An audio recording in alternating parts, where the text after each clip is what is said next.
ASMR.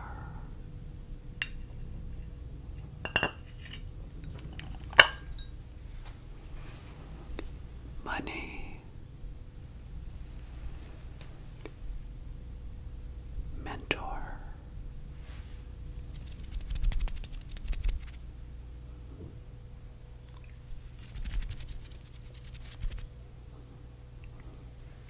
I hope you're doing well.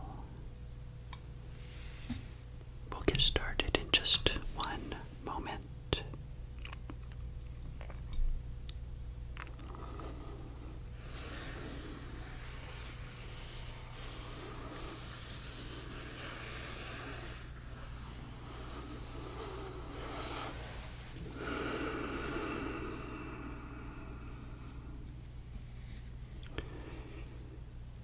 You know, before I hit record, I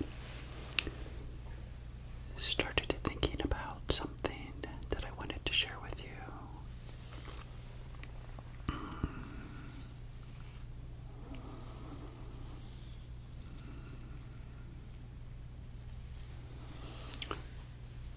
Building wealth, even if it's a slow process, doesn't just happen.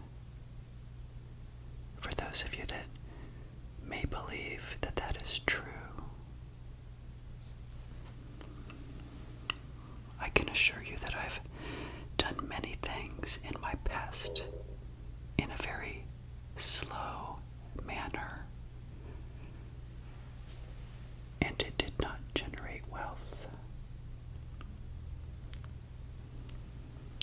So, let's go ahead and get started then with tonight's episode,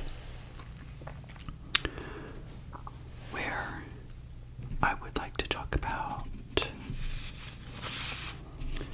3 long-term skill sets to slowly build wealth. And this is actually anchoring on my episode from Monday when I talked about ASMR reality, and the episode Building Wealth Slowly. And as I mentioned, for me, that was the case. And I would gather to guess and estimate that most people that build wealth do it very slowly. I would say only a small percentage of people build really great wealth quickly. I mean, I'm sure that some people do, but overall, it's a very slow, gradual process of either putting your money into one of 3 things that we hear about, and those 3 things are stocks, real estate, or a business, of which I have done one of those through stocks. So you guys know that have been with me for a long time. My journey towards financial independence and building wealth was because I put money into mutual funds, not individual stocks, and not real estate, and I never owned my own business. There are many ways to build wealth. I chose one path, but it is true I do have this condo, obviously, that I own outright, but I don't truly see it as an investment per se.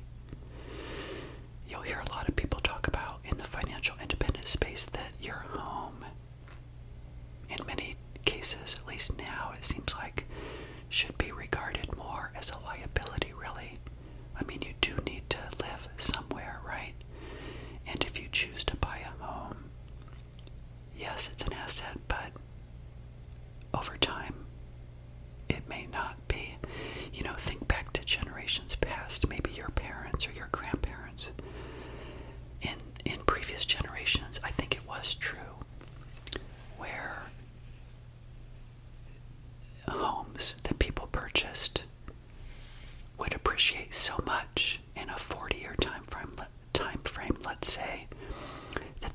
decided to sell it and downsize and take that money to apply to their golden years.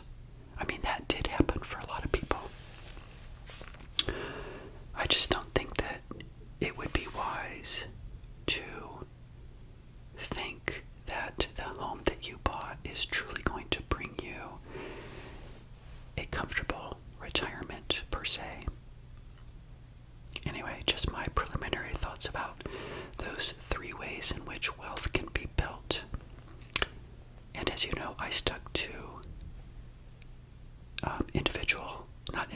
but mutual funds. That is a collection of stocks, and I chose a slow path to wealth by building index funds that ride the market of the S&P 500. That was just me. That's what I did. Now, then to segue to the content of today's episode, I came up with 3 long-term skill sets to slowly build wealth. So let's talk about number 1. And this comes from my own personal experience. In fact, all of my episodes come from my own personal experience. I rarely create episodes to just teach random things. I mean, there's so much content out there that you can find other channels. You can Google all sorts of things to learn about things. But I typically try to draw on my own life experience and anchor those experiences to whatever I'm talking about. And this first one, in terms of a long-term skill set to slowly build wealth, is near and dear to my heart. And we all have to forgive ourselves of any past financial mistakes. This idea came to me while I was walking today. I just got back a little while ago. And, I was thinking back 30 years ago to 1994 when I was 28 years old. It was just 1 year prior to my bankruptcy.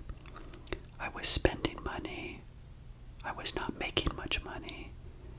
And I definitely lived in a fantasy mindset. Now, mind you, I've said this before, I don't think that we should give up our dreams, but we may have to change and alter our dreams in order to fulfill another dream of financial success. But when I was 28, I did not yet see that. I was still spending money, putting money on my credit cards, of which I could not pay. And then in 1995, I lost a job, and I could not pay the min pay dues on my credit cards, and the total balance was about $40,000. And back in 1994, 30 years ago, that was a lot of money.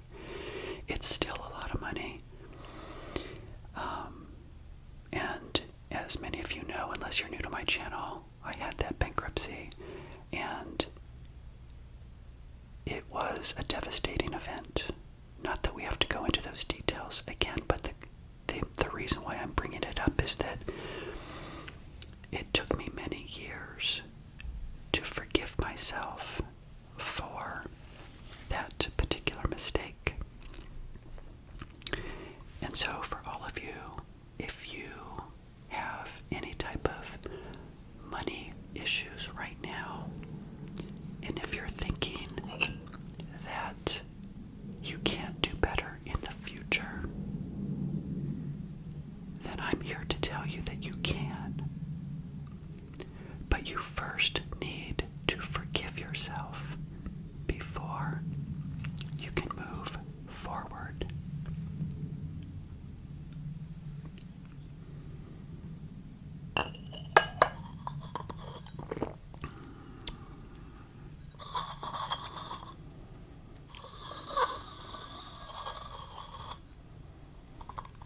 You must forgive yourself before you can move forward.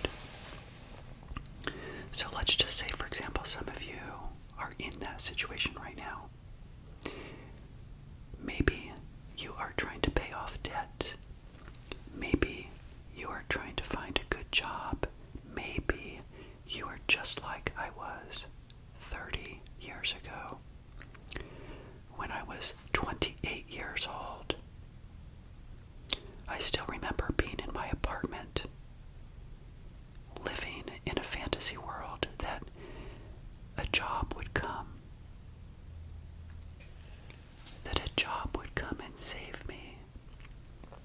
That I would suddenly get a job making $50,000, $60,000, $70,000 per year, and I could then pay back all of the debt. But as I sat in that apartment, the phone would ring constantly. I finally unplugged it. Creditors were contacting me,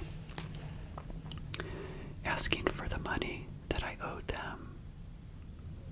And I virtually had no idea how much money I owed. Now come back on Friday because I'm going to be talking about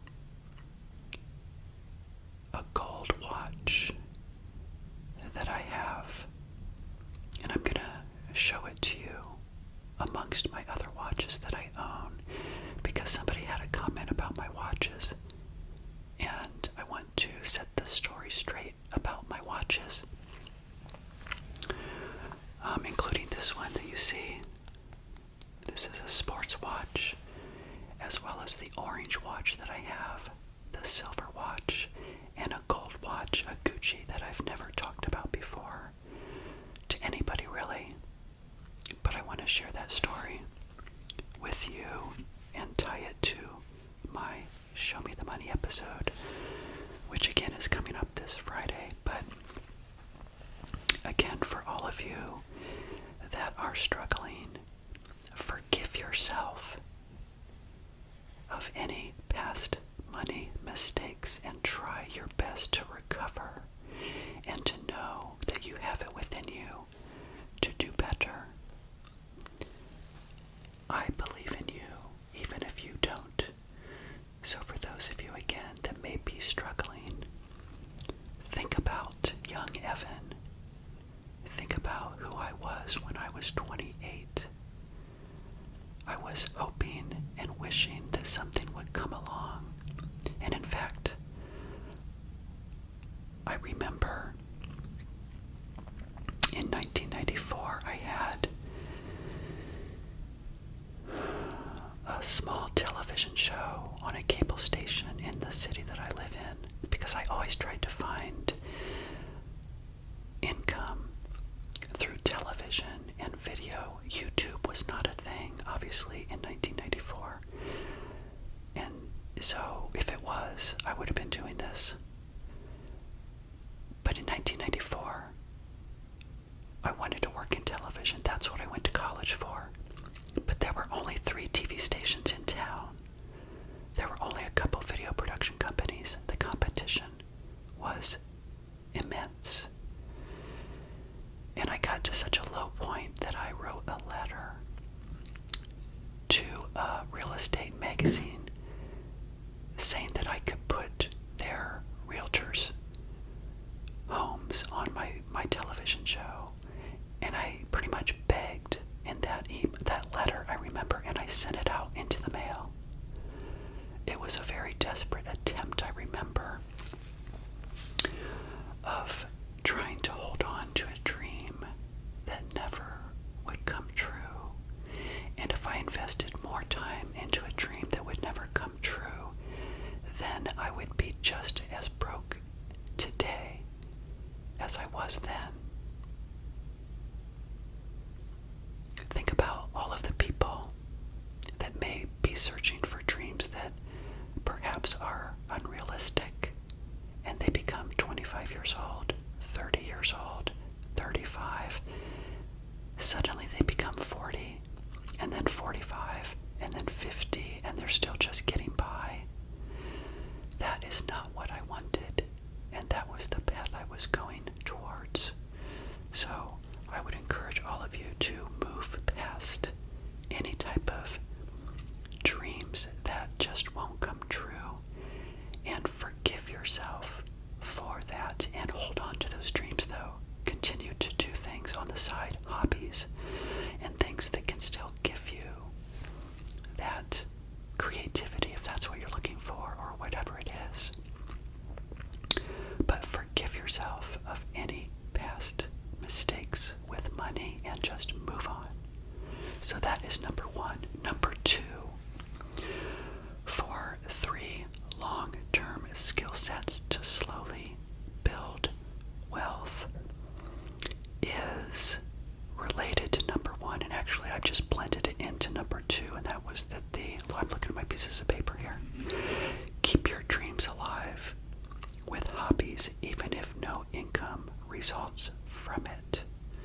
Very important. You don't want to totally let go of that part of yourself. It might be that it's 30% of who you are. So if you do pivot and you go in a different direction to make money, there's nothing wrong with that. You might go into real estate, you may go into selling cars, you may do all sorts of things. Not everybody can do exactly what they set out in life to do. So make sure you pivot, but you do not give up those dreams, and you continue to do things and make it a hobby, make it fun, so that you don't get totally lost in just making money. Okay, so the third long-term skill set to slowly build wealth is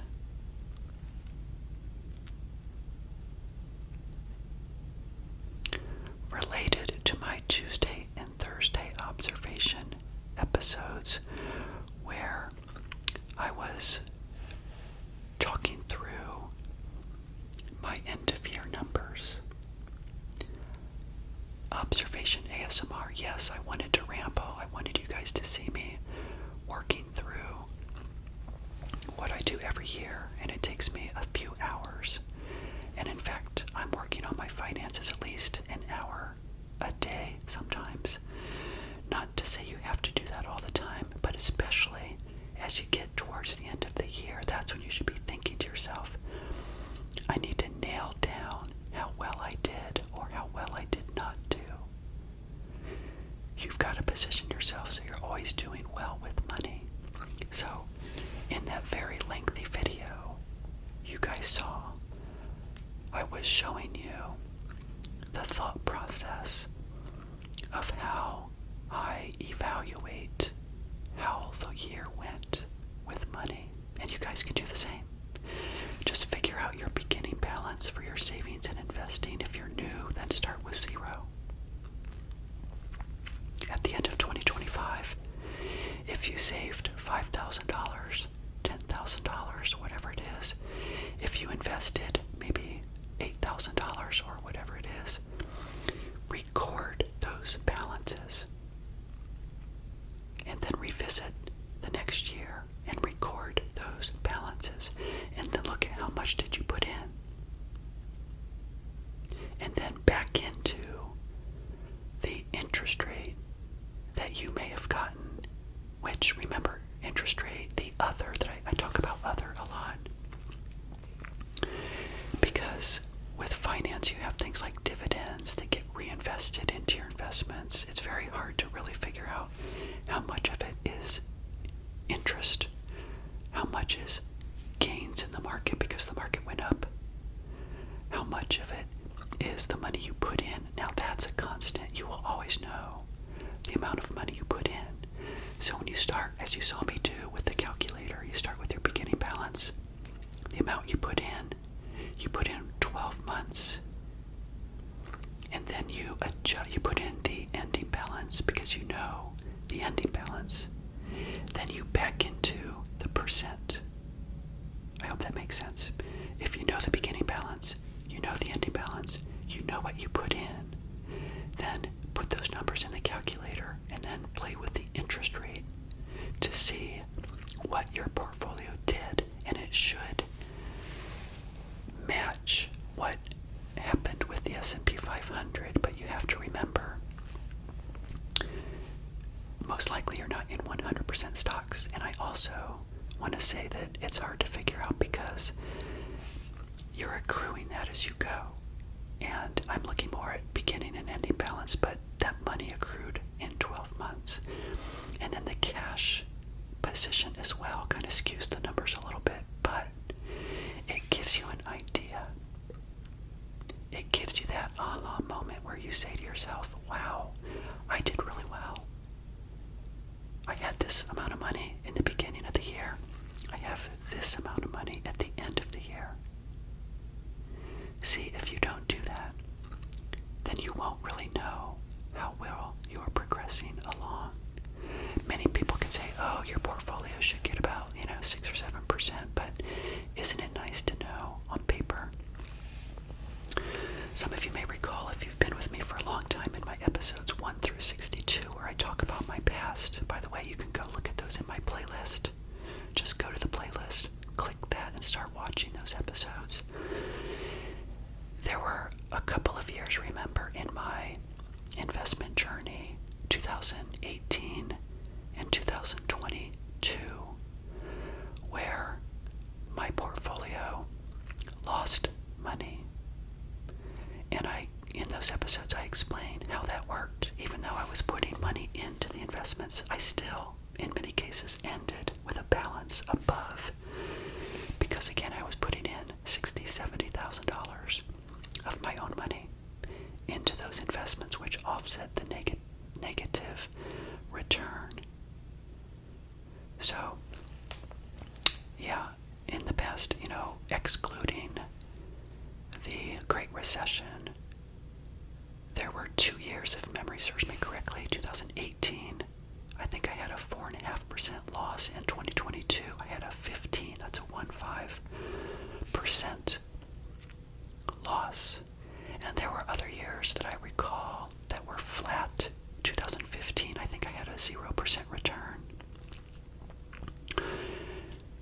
And 2013 was another amazing year in the market as well. I remember that being a very large number. I think my portfolio returned 23%, if you can believe that, at that particular time. So it's interesting to think about